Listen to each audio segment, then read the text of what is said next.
രാത്രി ആകാശത്തിൻ്റെ മനോഹാരിത ആവോളം ആസ്വദിക്കാറുള്ളവരാണ് നമ്മൾ. അവിടെ തെളിഞ്ഞു നിൽക്കുന്ന ഈ നക്ഷത്രങ്ങളെ അധികവും വേറിട്ട് നിൽക്കുന്ന പ്രകാശവസ്തുക്കളായി മാത്രമേ നമ്മൾ കണ്ടിട്ടുള്ളൂ. അവയുടെ വെളിച്ചം ഈ പ്രപഞ്ചത്തിൻ്റെ അകന്ന ഭാഗങ്ങളിൽ നിന്നുമാണ് നമ്മിലേക്ക് എത്തുന്നത്.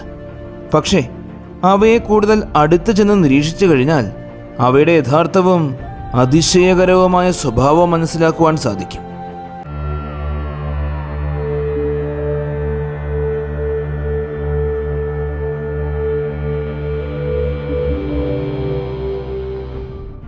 നക്ഷത്രങ്ങളുടെ 6 അംഗങ്ങൾ അടങ്ങുന്ന സംവിധാനങ്ങൾ അത്യപൂർവങ്ങളാണ്. നമ്മൾ സാധാരണ കാണുന്നത് 2 നക്ഷത്രങ്ങൾ അടങ്ങിയ ബൈനറി സംവിധാനങ്ങളെയാണ്. 3 അല്ലെങ്കിൽ അതിലുമധികം നക്ഷത്രങ്ങൾ അടങ്ങുന്ന സംവിധാനങ്ങൾ അപൂർവമാണ്. മൾട്ടിപ്പിൾ സംവിധാനങ്ങൾ 2 തരത്തിലാണുള്ളത്. ഒന്നിനെ ഒപ്റ്റിക്കൽ എന്നും അടുത്തതിനെ ഫിസിക്കൽ എന്നും വിളിക്കാം. ഒപ്റ്റിക്കൽ സംവിധാനങ്ങൾ യഥാർത്ഥത്തിൽ വളരെ അകലെയായിട്ടാണ് നിലകൊള്ളുന്നത്. പക്ഷേ ഭൂമിയിൽ നിന്ന് നോക്കുമ്പോൾ അവ ഒരുമിച്ച് ഒരു നക്ഷത്രമായി തോന്നും. ഫിസിക്കൽ സംവിധാനങ്ങൾ മറുവശത്ത് യഥാർത്ഥത്തിൽ അടുത്തായി നിലകൊള്ളുന്നവയാണ്. ഗുരുത്വാകർഷണത്താൽ ബന്ധിക്കപ്പെട്ടിരിക്കുന്നു. അധികവും 3 നക്ഷത്രങ്ങൾ അടങ്ങിയ ട്രിപ്പിൾ സിസ്റ്റങ്ങളായിട്ടാണ് കാണപ്പെടുന്നത്. ഇന്നറിയപ്പെടുന്നവയിൽ 70% ഇത് തന്നെയാണ്. പക്ഷേ കാസ്റ്റർ സംവിധാനം ഇവയിൽ നിന്നുമെല്ലാം തികച്ചും വ്യത്യസ്തമാണ്. കാരണം അതിലെ 3 പ്രധാന നക്ഷത്രങ്ങളും സ്വയം ബൈനറി സംവിധാനങ്ങളാണ്. അതിനാൽ ആകെ 6 നക്ഷത്രങ്ങളാണ് കാസ്റ്ററിലുള്ളത്. കാസ്റ്റർ ജെമിനി നക്ഷത്രരാശിയിലെ 2ാമത്തെ തിളക്കം കൂടിയ നക്ഷത്രമാണ്. തെളിച്ചത്തിൽ അതിനെ മറികടക്കുന്നത് ഓറഞ്ച് നിറത്തിലുള്ള ഭീമൻ പോളക്സ് മാത്രമാണ്. നമ്മുടെ രാത്രി ആകാശത്ത് കാസ്റ്ററിനെ തെളിച്ചത്തിൻ്റെ അടിസ്ഥാനത്തിൽ 23ാമതായിട്ടാണ് കാണുവാൻ സാധിക്കുക. ഭൂമിയിൽ നിന്നും ഏകദേശം 50.88 പ്രകാശവർഷങ്ങൾ അകലെയാണ് കാസ്റ്റർ സ്ഥിതി ചെയ്യുന്നത്. ഇതിൻ്റെ പ്രായം ഏകദേശം 200 ദശലക്ഷം വർഷങ്ങളോളമാണ് എന്നാണ് കണക്കാക്കപ്പെടുന്നത്. 17ാം നൂറ്റാണ്ടിലാണ് ആദ്യമായി കാസ്റ്ററിനെ നമ്മൾ കണ്ടെത്തുന്നത്. അന്ന് ഒരു ബൈനറി സിസ്റ്റമായിട്ടാണ് കരുതിയിരുന്നത്. എന്നാൽ പിന്നീടാണ് മറ്റുള്ള കൂട്ടുകാരെ കണ്ടെത്താൻ സാധിച്ചത്. കാസ്റ്ററിലെ ആദ്യത്തെ ഘടകം കാസ്റ്റർ എ ആണ്. ഇത് സൂര്യനേക്കാൾ ഇരട്ടിയോളം ഭാരമുള്ളതും ഇരട്ടിയോളം വലിപ്പമുള്ളതുമായ പ്രധാന ശ്രേണിയിൽപ്പെട്ട നക്ഷത്രമാണ്. ഈ നക്ഷത്രത്തിൻ്റെ ഉപരിതല താപനില 9140 കെൽവിനും പ്രകാശം സൂര്യൻ്റെ 30 മടങ്ങോളവുമാണ്. 2ാമത്തെ ഘടകം കാസ്റ്റർ BA എന്ന നക്ഷത്രമാണ്. കാസ്റ്റർ BA സൂര്യനേക്കാൾ 1.7 മടങ്ങ് ഭാരവും 1.6 മടങ്ങ് വലിപ്പവുമുള്ള വലിയ നക്ഷത്രമാണ്.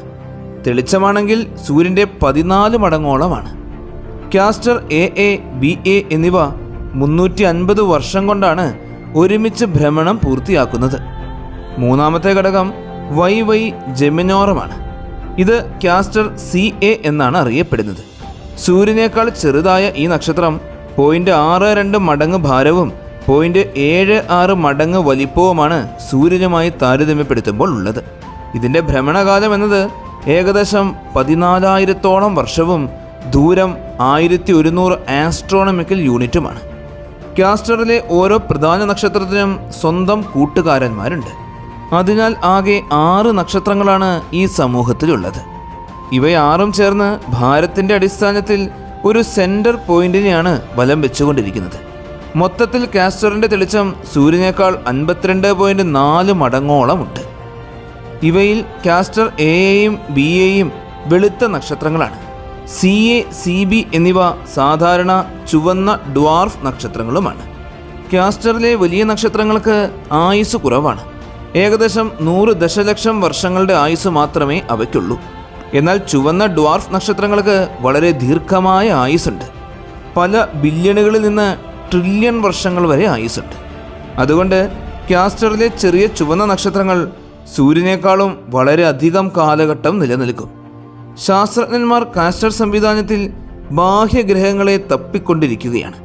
പക്ഷേ നാളിതുവരെ ഒരു ഗ്രഹത്തെ പോലും നമുക്ക് കണ്ടെത്താൻ സാധിച്ചിട്ടേയില്ല. ഒരുപക്ഷെ ഈ സംവിധാനം വളരെ ചെറുപ്പമായതിനാലായിരിക്കാം. അല്ലെങ്കിൽ ഗ്രഹങ്ങൾ കണ്ടെത്തുവാൻ ഇതിലും വലിയ സാങ്കേതിക വിദ്യകൾ നമുക്ക് ആവശ്യമായും വന്നേക്കാം. ഭൂമിയിൽ നിന്നും നോക്കുമ്പോൾ കാസ്റ്ററിലെ 6 നക്ഷത്രങ്ങളും ഒരൊറ്റ വസ്തുവായാണ് തോന്നുന്നത്. വടക്കൻ അർദ്ധഗോളത്തിലെ ശീതകാലത്തും വസന്തകാലത്തും രാത്രിയിൽ ഇത് കാണുവാൻ സാധിക്കും. വിൻ്റർ സർക്കിൾ എന്നറിയപ്പെടുന്ന ആകാശഘടനയുടെ സമീപത്തായതിനാൽ കാസ്റ്ററിനെ കണ്ടെത്തുക എന്നത് വളരെ എളുപ്പമാണ്. ഫെബ്രുവരി മാസമാണ് ഇത് കാണുവാൻ ഏറ്റവും നല്ല സമയം. കാസ്റ്റർ 16ഓളം നക്ഷത്രങ്ങൾ അടങ്ങിയ ഒരു വലിയ ഗ്രൂപ്പിൻ്റെ നേതാവാണ്. അവയെ കാസ്റ്റർ മൂവിംഗ് ഗ്രൂപ്പ് എന്ന് വിളിക്കുന്നു. അതിൽ വേഗ, ഫോമൽഹോട്ട്, അൾഡറാമിൻ, ആൽഫ ലൈബ്രി മുതലായ പ്രശസ്ത നക്ഷത്രങ്ങളും ഉൾക്കൊള്ളുന്നു. കാസ്റ്ററിൻ്റെ ഉത്ഭവത്തെക്കുറിച്ച് പല സിദ്ധാന്തങ്ങളുമുണ്ട്. ചിലർ പറയുന്നത് വലിയൊരു നക്ഷത്രം ഭ്രമണ കേന്ദ്ര കാന്തിക ശക്തിയാൽ രണ്ടായി പിരിഞ്ഞുവെന്നാണ്. മറ്റു ചിലർ പറയുന്നത് ഒരു നക്ഷത്രം മറ്റൊന്നിനെ ഗുരുത്വാകർഷണത്താൽ പിടിച്ചെടുത്തു എന്നാണ്. ചിലർ കരുതുന്നത് വൻ മോളിക്കുലർ ക്ലൗഡ് വിഭജിച്ച് ഒരേ സമയം പല നക്ഷത്രങ്ങളായി മാറിയതാണെന്നാണ്. മറ്റൊരു സിദ്ധാന്തം പ്രോട്ടോസ്റ്റാർ ഡിസ്കുകൾ തണുത്തപ്പോൾ പല കൂട്ടുകാർ നക്ഷത്രങ്ങൾ ഒരുമിച്ച് ജനിച്ചു എന്നാണ്. എന്തായാലും കൂടുതലായും മൾട്ടിപ്പിൾ സ്റ്റാർ സിസ്റ്റങ്ങൾ ഒരേ സ്ഥലത്താണ് രൂപം കൊള്ളുന്നത്. കാസ്റ്റർ സംവിധാനത്തിൽ ഒരു ഗ്രഹമുണ്ടായിരുന്നുവെങ്കിൽ അവിടുത്തെ ജീവജാലങ്ങൾക്ക് വിചിത്രമായ അനുഭവങ്ങൾ ഉണ്ടാകുമായിരുന്നു. ഒരേ ദിവസത്തിൽ തന്നെ നിരവധി സൂര്യോദയങ്ങളും സൂര്യാസ്തമയങ്ങളും കാണുവാൻ സാധിക്കുമായിരുന്നു. ഒരേ സമയം പല സൂര്യന്മാരിൽ നിന്നുമുള്ള പ്രകാശം ലഭിക്കുമ്പോൾ അവിടുത്തെ ആകാശം നമുക്ക് സങ്കല്പിക്കാൻ പോലും പറ്റാത്ത വിധം വിഭിന്നമായിരിക്കും. ഇതാണ് കാസ്റ്റർ സംവിധാനം, പ്രപഞ്ചത്തിലെ ഏറ്റവും അപൂർവവും വിചിത്രവുമായൊരു അത്ഭുതം. കാസ്റ്റർ സിസ്റ്റം ഒരു സാധാരണ നക്ഷത്രമല്ല, മറിച്ച് അപൂർവമായ 6 നക്ഷത്രങ്ങളുടെ കൂട്ടമാണ്. ഓരോ നക്ഷത്രത്തിൻ്റെയും ഭാരം, വലിപ്പം, പ്രകാശം, ആയുസ് എന്നിവ ശാസ്ത്രജ്ഞന്മാർ അതീവ ശ്രദ്ധാപൂർവം പഠിച്ചുകൊണ്ടേയിരിക്കുകയാണ്. നമ്മുടെ ആകാശഗംഗയിൽ ബഹുസ്വരൂപ നക്ഷത്ര സിസ്റ്റങ്ങൾ അത്യപൂർവമാണെന്ന കാര്യം കാസ്റ്റർ നമ്മെ ഓർമ്മിപ്പിക്കുന്നു. ഭൂമിയിൽ നിന്നുകൊണ്ട് നോക്കുമ്പോൾ ഒരൊറ്റ നക്ഷത്രമായിട്ടാണ് നമ്മൾ കാണുന്നത് എങ്കിലും യഥാർത്ഥത്തിൽ 6 പ്രകാശ സ്രോതസ്സുകൾ ഗുരുത്വാകർഷണ ബലത്തിൻ്റെ ശക്തിയിൽ പരസ്പരം ബന്ധപ്പെട്ട് പ്രവർത്തിക്കുന്ന മഹത്തായ സംവിധാനമാണിത്. ഒരു ദിവസം കാസ്റ്ററിൽ ഗ്രഹങ്ങളെ കണ്ടെത്തുവാൻ സാധിക്കുമെങ്കിൽ അവിടുത്തെ ആകാശം പല സൂര്യോദയങ്ങളും സൂര്യാസ്തമയങ്ങളും നിറഞ്ഞ അത്ഭുതകരമായ കാഴ്ചകളാൽ സമ്പന്നമായിരിക്കും. അത് നമുക്കിപ്പോൾ വിചിത്രവും സാങ്കല്പികവുമായിരിക്കും. പക്ഷേ ഭാവിയിൽ മനുഷ്യൻ അന്വേഷിക്കേണ്ട ഏറ്റവും മനോഹരമായ ലോകങ്ങളിൽ ഒന്നായി കാസ്റ്റർ നിലകൊള്ളും. അതുകൊണ്ട് തന്നെ കാസ്റ്റർ സിസ്റ്റം, നക്ഷത്രങ്ങളുടെ ജനനം, വികാസം, പ്രപഞ്ചത്തിൻ്റെ അത്യപൂർവ ഘടനകൾ എന്നിവയെക്കുറിച്ച് മനസ്സിലാക്കുവാൻ നമ്മെ സഹായിക്കുന്ന പ്രകാശമുള്ള ഒരു ദീപ്തസ്തംഭം പോലെ നിലകൊള്ളുന്നു. 5000-ത്തിലും അധികം വിദൂരതയിലുള്ള ലോകങ്ങൾ ഇന്ന് നമ്മൾ കണ്ടെത്തിയിട്ടുണ്ട്. അവയിൽ പലതും അതിശയകരവും അമൂല്യവും ദുരൂഹവുമാണ്. ചിലത് അത്യന്തം അപകടകരമാണ്. ചില ഗ്രഹങ്ങൾ ഒരേ സമയം 2 അല്ലെങ്കിൽ 3ഓളം നക്ഷത്രങ്ങളാൽ പ്രകാശിതമാണ്. ഇതേ സമയത്ത് തന്നെ മറ്റു പലതും ശാശ്വതമായ ഇരുണ്ട ബഹിരാകാശത്തിനുള്ളിൽ മറഞ്ഞു കിടക്കുകയുമാണ്. ചില ലോകങ്ങൾ അവരുടെ പ്രത്യേക സാഹചര്യങ്ങൾ കൊണ്ട് നമ്മിൽ ഭീതി ഉളവാക്കുന്നു. മറ്റുള്ളവ വിചിത്രമായ പ്രത്യേകതകളാൽ അത്ഭുതപ്പെടുത്തുകയും ചെയ്യുന്നു.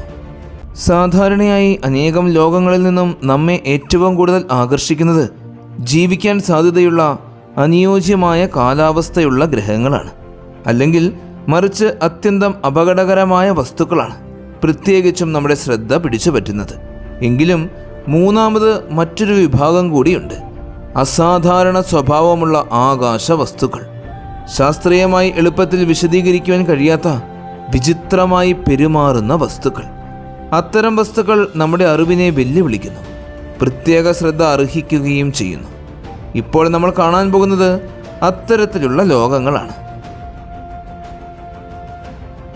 ആദ്യം നമ്മൾ കാണുന്നത് അതിശയകരമായ ഭ്രമണപഥമുള്ള കെപ്ലർ 413b എന്ന ഗ്രഹത്തെയാണ്. വർഷം 2009. കെപ്ലർ 413 സിസ്റ്റത്തിൻ്റെ പരിസരങ്ങളിൽ ഒരു അപരിചിത വസ്തു. നക്ഷത്രത്തിന് മുന്നിലൂടെ അത് കടന്നു പോകുന്നു. അതിൻ്റെ പ്രകാശം ചെറുതായി കുറയ്ക്കുന്നു. ജ്യോതിശാസ്ത്രജ്ഞന്മാർ അതിനെ ഒരു സാധാരണ എക്സോ പ്ലാനറ്റ് ട്രാൻസിറ്റ് എന്ന് കരുതി ഒരു പുതിയ ആകാശ വസ്തുവിൻ്റെ കണ്ടെത്തൽ നടത്തിയതായി പറഞ്ഞു. എന്നാൽ ഉയർന്ന കൃത്യതയുള്ള കണക്കുകൾ അതിൻ്റെ പാരാമീറ്ററുകൾ വരെ കണക്കാക്കുവാൻ സഹായിച്ചു.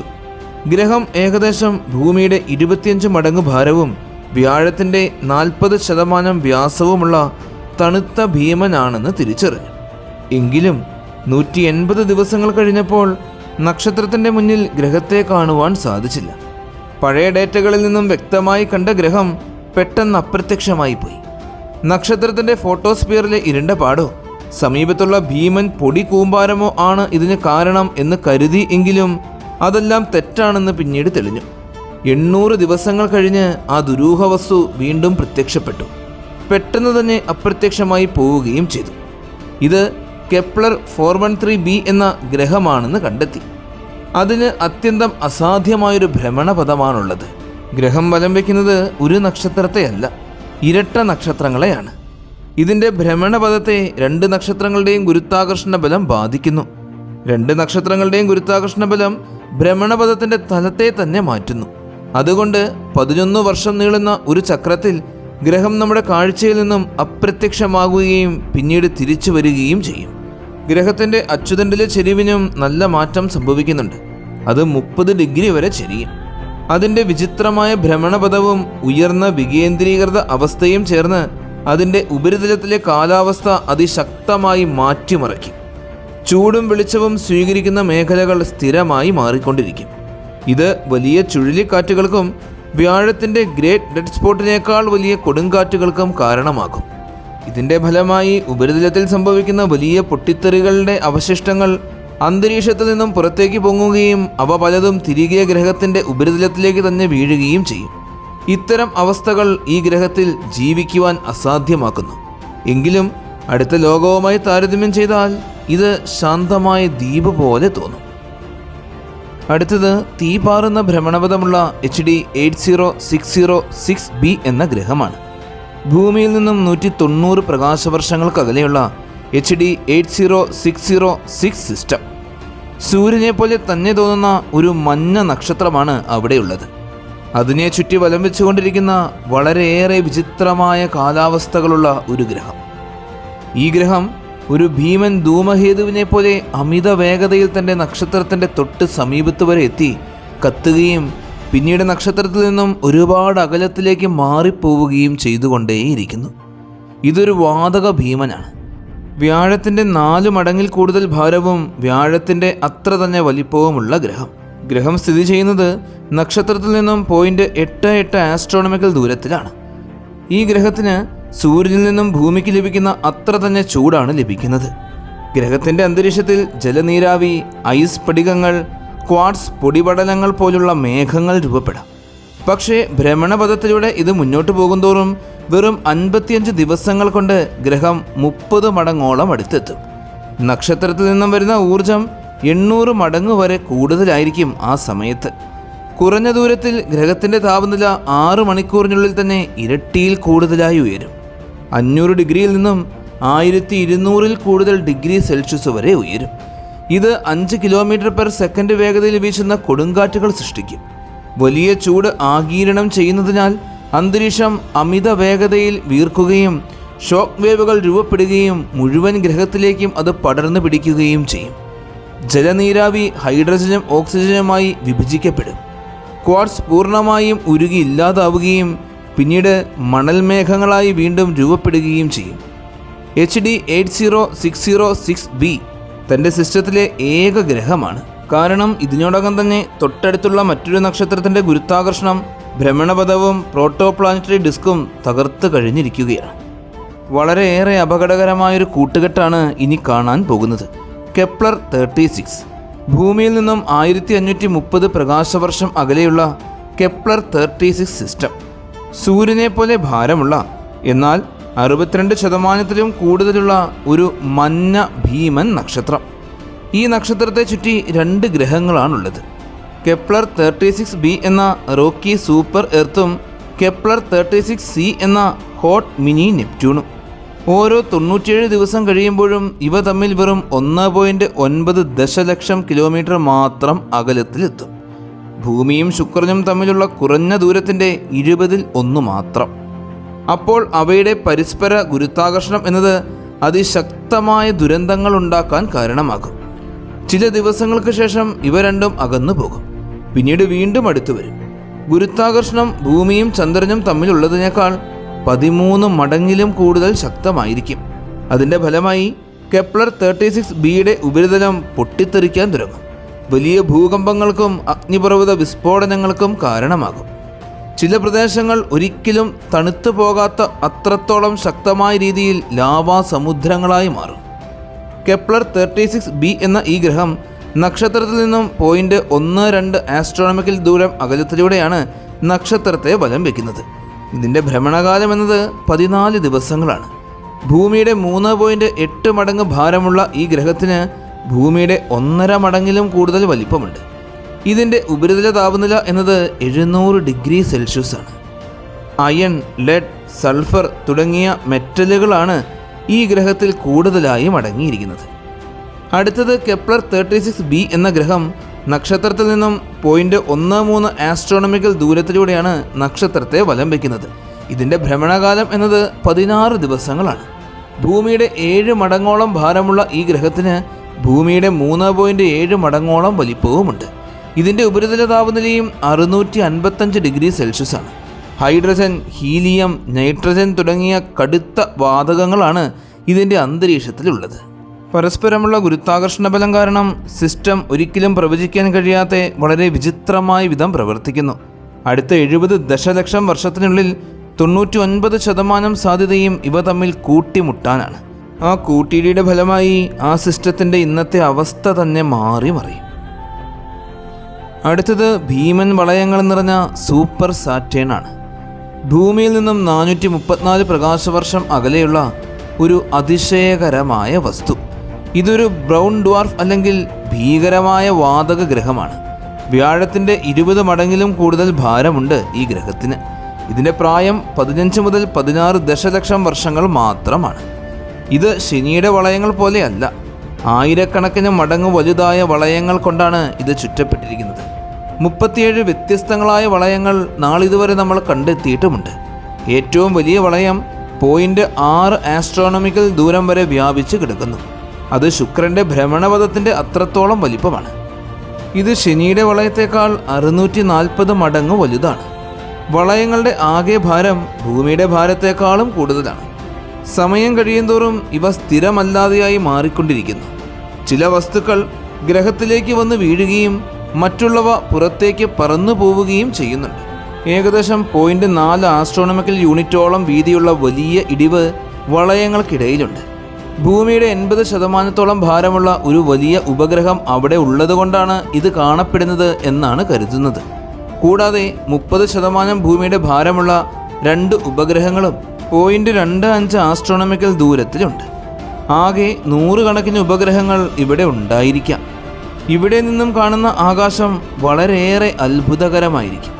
ബ്രൗൺ ഡ്വാർഫ് പൂർണ്ണചന്ദ്രനേക്കാളും 70 മടങ്ങ് വലുതായി ആകാശത്ത് പ്രത്യക്ഷപ്പെടും.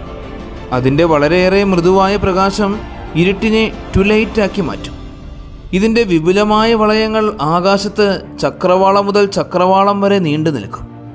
എന്നാൽ നമുക്ക് സങ്കല്പിക്കാൻ പോലും സാധിക്കുന്നതിനേക്കാളും ഒരുപാട് ശക്തമായ ടൈഡൽ ഫോഴ്സുകൾ ഉപഗ്രഹത്തിൽ വലിയ പൊട്ടിത്തെറികളും ഭീമൻ തിരമാലകളും ഉണ്ടാക്കും. കടലും കരയും കലർന്ന ഒരു വിചിത്രമായ ടൈഡൽ സോണും ഉണ്ടാക്കും. എങ്കിലും ഇത്തരം വളയങ്ങൾ സ്ഥിരതയില്ലാത്തവയാണ്. കോടാനുകോടി വർഷങ്ങൾക്ക് ശേഷം ഇവയെല്ലാം പരിപൂർണമായും മാറിപ്പോവുകയും ചെയ്യും. ഈ പ്രപഞ്ചം അനന്തമായ വിസ്മയങ്ങളുടെ വലിയ കലവറയാണ്. നമ്മൾ കണ്ടുപിടിക്കുന്ന ഓരോ ഗ്രഹവും നക്ഷത്രവും മുമ്പൊരിക്കലും നമ്മൾ ചിന്തിച്ചിട്ട് പോലുമില്ലാത്ത രീതിയിൽ നമ്മെ അത്ഭുതപ്പെടുത്തുന്നു. ചില ഗ്രഹങ്ങൾ ഭയാനകമായ ചൂടും കൊടുങ്കാറ്റും നിറഞ്ഞവയാണ്. മറ്റു ചിലത് വളയങ്ങളും വിചിത്രമായ ഭ്രമണപഥങ്ങളും കൊണ്ട് ശ്രദ്ധ നേടുന്നു. മറ്റു ചിലത് ജീവൻ നിലനിൽക്കാൻ സാധ്യതയുള്ള സ്വർഗസമാനമായ ഗ്രഹങ്ങളുമായിരിക്കും. അവിടെയും പ്രകൃതിയുടെ ക്രൂരമായ നിയമങ്ങൾ തന്നെയാണ് വിജയിക്കുന്നത്. ഒരു കണ്ടുപിടുത്തം നമ്മെ കൂടുതൽ കൗതുകത്തിലേക്ക് നയിക്കും. പക്ഷേ അതിൽ നിന്നും ഉയരുന്ന ഓരോ ചോദ്യങ്ങൾക്ക് പിന്നിലും മറ്റൊരു പുതിയ രഹസ്യം മറഞ്ഞിരിപ്പുണ്ട്. ഇതാണ് ബഹിരാകാശത്തിൻ്റെ സൗന്ദര്യവും അതേസമയം അതിൻ്റെ ഏറ്റവും വലിയ വെല്ലുവിളിയും. അതുകൊണ്ട് തന്നെ മനുഷ്യൻ്റെ ആകാശ ഗവേഷണങ്ങളുടെ യാത്ര ഒരിക്കലും അവസാനിക്കുന്നില്ല. നമ്മൾ അന്വേഷിക്കുന്ന ഓരോ ഗ്രഹവും ഓരോ വസ്തുവും മനുഷ്യകുലത്തെ ഭാവിയുടെ അറിവിലേക്കാണ് നയിക്കുന്നത്. ഒന്ന് സങ്കല്പിച്ചു നോക്കൂ. ഒരിക്കലും ശാന്തമാകാതെ നിത്യവും തിളച്ചു മറിഞ്ഞുകൊണ്ടിരിക്കുന്ന വലിയ സമുദ്രം.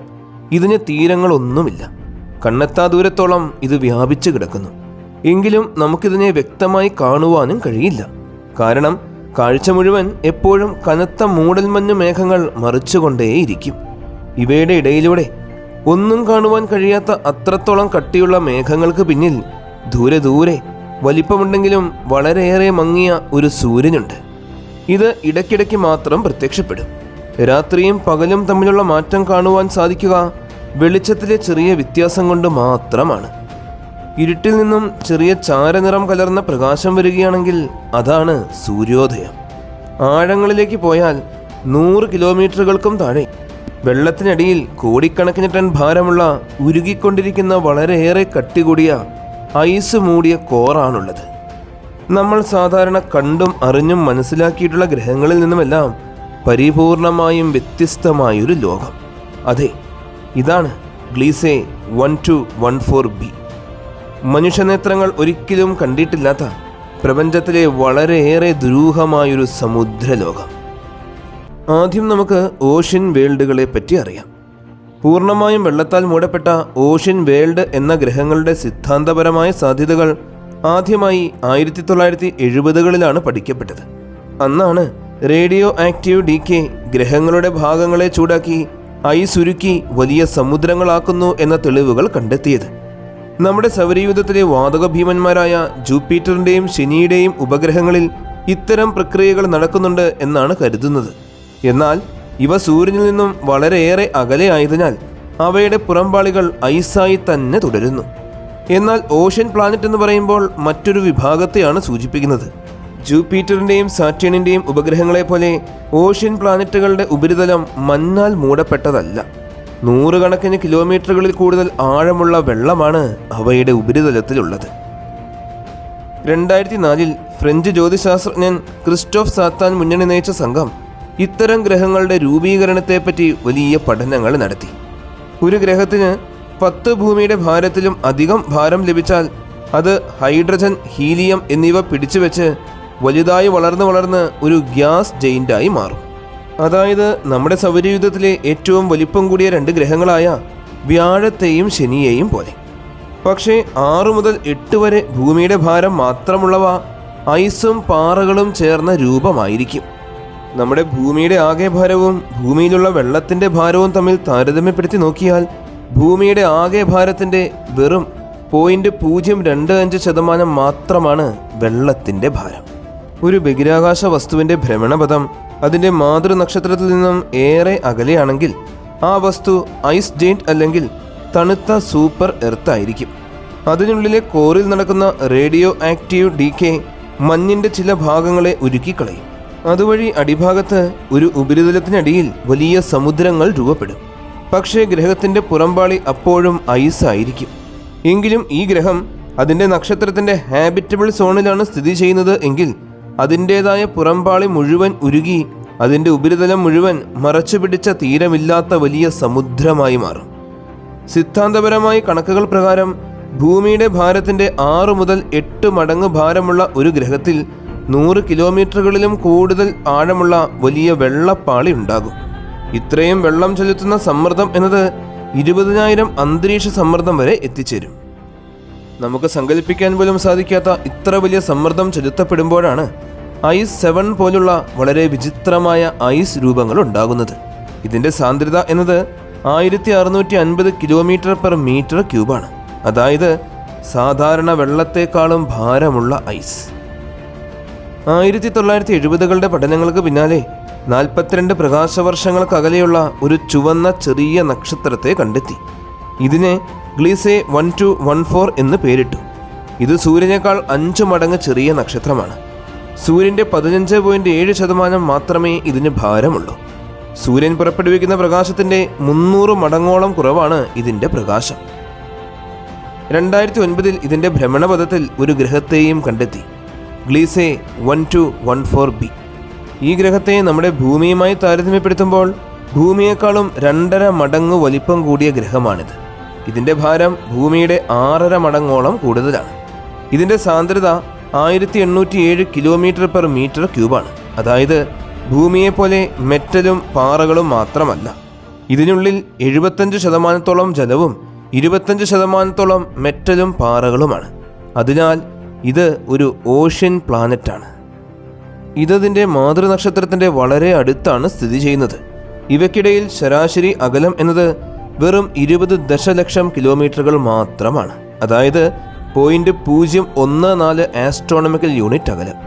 ഭൂമിയും സൂര്യനും തമ്മിലുള്ള ദൂരത്തിൻ്റെ 75 മടങ്ങ് കുറവ്. അതുപോലെ തന്നെ ഇതിൻ്റെ ഓർബിറ്റിൻ്റെ എസെൻട്രിസിറ്റി 0.27 ആണ്. പ്ലൂട്ടോയേക്കാൾ ഒരല്പം കൂടുതലാണിത്. അതായത് ഇത് നക്ഷത്രത്തിൻ്റെ ഏറ്റവും അടുത്ത് വരുന്ന സമയത്ത് ഏറ്റവും അകലത്തിലുള്ള സമയത്തിൻ്റെ ഇരട്ടിയിലും കൂടുതൽ അടുത്തായിരിക്കും. ഇതിൻ്റെ ഓർബിറ്റൽ പീരീഡ് എന്നത് വെറും 36 മണിക്കൂറുകൾ മാത്രമാണ്. അതായത് ഗ്ലീസെ 1214b ഒരു തവണ നക്ഷത്രത്തെ പരിക്രമണം ചെയ്ത് തീർക്കുവാൻ നമ്മുടെ ഭൂമിയിലെ 1.5 ദിവസങ്ങൾ മാത്രം മതി. ഗ്ലീസെ 1214 എന്ന ചുവന്ന വർഗത്തിൽപ്പെട്ട റെഡ് ഡ്വാർഫ് നക്ഷത്രം നമ്മുടെ സൂര്യനുമായി താരതമ്യപ്പെടുത്തുമ്പോൾ സൂര്യനേക്കാൾ വളരെ പ്രകാശ തീവ്രത കുറവുള്ള നക്ഷത്രമാണ് എന്ന് നമ്മൾ കണ്ടു കഴിഞ്ഞു. സൂര്യനേക്കാൾ 300 മടങ്ങ് മങ്ങിയതാണ് ഈ നക്ഷത്രം. പക്ഷേ ഇതിൻ്റെ അത്യന്തം അടുത്താണ് ഗ്ലീസെ 1214b എന്ന ഗ്രഹം സ്ഥിതി ചെയ്യുന്നത്. അതുകൊണ്ട് തന്നെ ഗ്രഹത്തിലെ കാലാവസ്ഥ അതിശക്തമായ ചൂടായിരിക്കും.